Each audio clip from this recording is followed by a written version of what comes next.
আমাকে একজন দিল আমাকে আর কেউ চেনে না। আমি এক বছর যাবত মিডিয়ার বাইরে। আমি যাও আইছি আমার মনে হয় কেউ ক্যামেরাই ধর না। ফোন আমাকে পছন্দই হয়।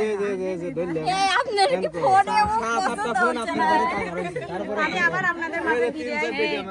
আর ভুল কথা কি আমি শরীফ ভাইকে অনেক অনেক ধন্যবাদ দেব কারণ আসে কি রোমান্টিক ভাবে খাচ্ছে। বাবা ভাই তুমি এক কাজ করে এই ভিডিওটা দেখি আমারে কিছু খাওয়া দিচ্ছে আমার ঠান্ডা খাওয়া। দর্শক দেখেন আমার আন্টি যে রোমান্টিক ভাবে খাচ্ছে। আসলে শব্দ আমরা করতে পারি না, ওইভাবে শব্দ করে খেতে পারি না, তাই না বলো বল না? আলহামদুলিল্লাহ আমরা চাস্তে চাস্তে খাই। আমার তুই কি খালু রে? কিন্তু মেন কথা ভাইয়া টাকা খরচ করলাম আমরা নাম করাই আরেকজন, এটা কিন্তু নেওয়া যায় এরকম হয় মাঝে মাঝে, এটা মানবতার খাতিরে। আমি বলি আমরা যারা মিডিয়া মালিক আছি, আচ্ছা আমি তো শিল্পী, আমাদের বাইজিৎ ভাই মালিক। আপনার বাইজিৎ ভাই? হ্যাঁ, আমাদের রানী মিউজিকের মালিক বাইজিৎ ভাই। হ্যাঁ, আমার দুলো ভাই, তোমার তো যারা হচ্ছে মিডিয়া মালিক তারা শুধু টাকা দিয়ে আজকের এই আয়োজনটা, কোনো শিল্পী থেকে কিন্তু কোনো টাকা নেয় নাই। না আমরা শুধু যারা হচ্ছে যেগুলো হ্যাঁ, তো এই আয়োজন কিন্তু সবার জন্যই, একান্ত কারোর ব্যক্তিগত ভাবে না। আমরা যতগুলা মিডিয়া মালিক আছি, যতগুলা হচ্ছে শিল্পী আছি, সবাই মিলে বাদক থেকে শুরু করে পুরাপুরি মানে যতগুলা এক কথাই বলতে গেলে এখানে কাউকে মিন করে আয়োজন করা হয়নি। অবশ্যই আমাদের সবাই মিলে যারা টাকা দিয়েছেন, যারা চ্যানেল মালিক, তারা মানবতার খাতিরে এই অনুষ্ঠানটা করা, এটা সবার জন্যই ভালো। এটা যদি কাউকে মিন করে বলা হয় তাহলে এটা ভুল। এটা মাথায় রাখবেন। ওটা বিষয় না আসলে, এরকম তো কেউ যদি ভাবে যে এটা আমাদের উদ্দেশ্য, এটা না। আসলে আমরা সবাই একই ভাই। আপনারা আমার এই যে লতাফুর দেখেন, আমার লতাফুর কাছে কেউ আসছে না বুঝছেন, খালি এলালা হইছিল এই যে রে লতাফু খাটা কেউ দেখতেছে না। একাই খাচ্ছে সেই সলপের মাথা, সিরাজগঞ্জ সলপের মাথা। এটা কিসের তৈরি দেই একটু দেখাও তো। এটা কি দিয়ে মাঠে বলে ভাইয়া? দুধ দিয়ে। ছাগলের দুধ দিয়ে বানায়। মহিদুল ভাইয়ার এই ফুড ভিলেজের সবচেয়ে হচ্ছে মানে ভালো খাবার হচ্ছে ভাইরাল যেটা এখানকার বিখ্যাত মাঠা। আর ভাইয়ার এখন সব খাবারই ভালো লাগে, তাই না ভাইয়া? বাসার সবাই কেমন আছে? আলহামদুলিল্লাহ ভালো আছে। এই যে আসলে আমাদের হচ্ছে পাবনা মিডিয়া মালিক সমিতির যে কর্তৃক আয়োজিত আজকে ভাই একটু জোরে বলি, একটু জোরে বলি, আলোচনা সভা, হ্যাঁ তো কেমন লাগতেছে বা আসতে পেরে তোমার একটা অনুভূতি? আজকে সবাই একসঙ্গে অনেক দিন পরে, সবারই ভালো লাগার কথা, আমার অনেক অনেক ভালো লাগছে। এই এতটুকুই, ধন্যবাদ তোমাকে। তো দর্শক বন্ধুরা, একটা আমি বন্যার পাশেই বসে, তবে আজকে বন্যা কিউট লাগতেছে। আসলে দেখা হয়েছিল একটা চ্যানেলে গান করতে যায়, তারপরে আর তার সাথে আর আমার দেখা হয় না, কথাও হয় না, কারণ এদিকে আসি না। তো সেই মেয়েটাকে আপনাদেরকে দেখাবো, যার নাম তার নিজের মুখে থেকে শুনবো। এই যে কেমন আছো তুমি? আলহামদুলিল্লাহ ভালো আছি। তোমার নামটা আগে বলো আমার দর্শক। তোমার নামটা? আমার নাম হচ্ছে লতা পারভিন। সবাই আশা করি একটু একটু চিনতে পারবে। হ্যাঁ, জগতে মিডিয়ার জগতে টিকে আছি, তো অনেকদিন পরে 5 বছর হলো আমি মিডিয়ার জগতে আছি। তো এই মিডিয়াতে এসে হয়তো আমি যাদের মাধ্যমে, আমি প্রথমত যেখান থেকে কাজ করতাম তাদের কথাই বলি, যেখানে আমার বড় ভাইয়া জাহাঙ্গীর ভাইয়া, আমি সেখান থেকে এরপরে আমার কামরুল ভাইয়া, মামুন ভাইয়ের সঙ্গে পরিচয় হয়। তো এর মধ্যে অত কথাই বলবো না, বেশি কথা বলবো না, এর মধ্যে কোনো একটা সমস্যা হয়, সেখানে সমস্যার কারণে আমি জাহাঙ্গীর ভাইয়ের চ্যানেলে আর কাজ করি না। মানে এমনিতে ভাইয়ের সাথে আমার কোনো সমস্যা নাই, ওই কোনো একটা সমস্যার কারণে ওগুলা না বলাই ভালো, অতীত টেনে আনা ভালো না।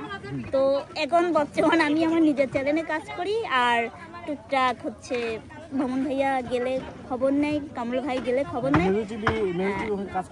হ্যাঁ, মেজর টিভি কামরুল ভাইয়ের কথা বলতেছি, মামুন ভাইয়ার সঙ্গে। হ্যাঁ, ওই মেজর টিভি আর কামরুল ভাইয়ের সঙ্গে, ছোট টিভির সঙ্গেই কাজ করি, আর আমার নিজের জায়গা থেকে কাজ করি। হ্যাঁ, আমি সবকিছু পারি, কিন্তু আমার মূল বিষয় হচ্ছে কি, আমি তো আর সবার মতো না, আমি এমনিতে অসুস্থ। আমার দেখতে দেখতে অলরেডি 2টা অপারেশন শেষ, তো সামনে হয়তো আর একটা হতে পারে, সমস্যা হয়ে রয়েছে। তো সবাই আমার জন্য দোয়া করবেন, আর আল্লাহ লতার জন্য দোয়া করতে করছে, পরবর্তী লতাকে তুমি ঝুমকামি দাও।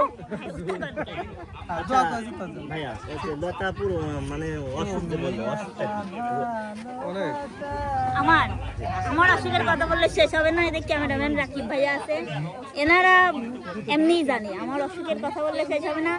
আমার হচ্ছে মনে করেন কয়েকদিন আগে টিউমার অপারেশন করা হলো, তো একটা টিউমার অপারেশন করছে আর একটা ছোট ছিল, সেটা ডাক্তার বললো যে ওটা তো এখন হচ্ছে না, ওটা পরে।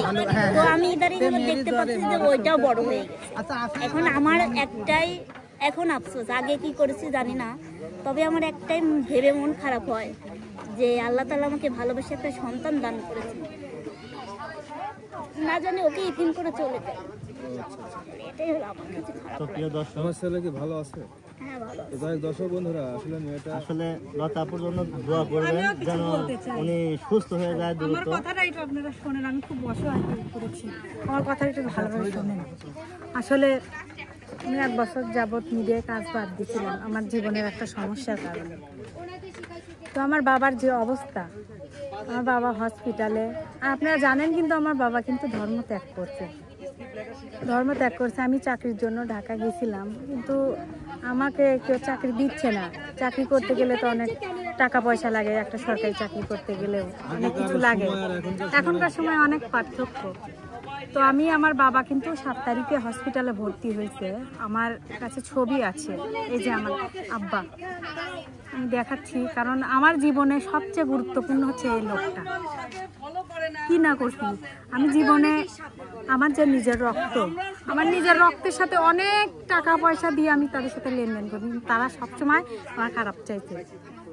শুধুমাত্র আপনাদের কাছে একটাই রিকোয়েস্ট যে আমার বাবার পাশে একটু আপনারা দাঁড়াবেন। আমি কিন্তু মিডিয়ায় আবার কাজ করতে চাই, আমি আমার বাবার জন্য আমি লড়তে চাই। আমার বাবা কিন্তু মানে অবস্থা খুব খারাপ, শয্যাশায়ী বিছানায়।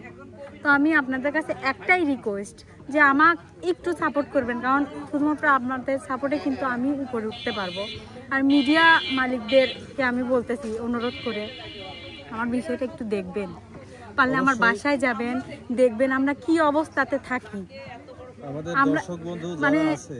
আমরা যে কি অবস্থাতে থাকি এটা শুধু আমরাই জানি। আপনার অনুরোধ আপনাদের কাছে শুধু যা একটু দেখবেন যে আমি কি অবস্থায় আছি। আমাদের দর্শক বন্ধুরা যারা আছে অবশ্যই মিতু এবং লতার জন্য আপনারা দোয়া করবেন, এবং যারা চ্যানেল মালিক এই ভিডিওগুলো দেখবেন অবশ্যই তাদেরকে একটু কাজে নেওয়ার চেষ্টা করবেন, কারণ হয়তো বা এখান থেকে 2 টাকা আয় করে তার বাবার চিকিৎসা হবে।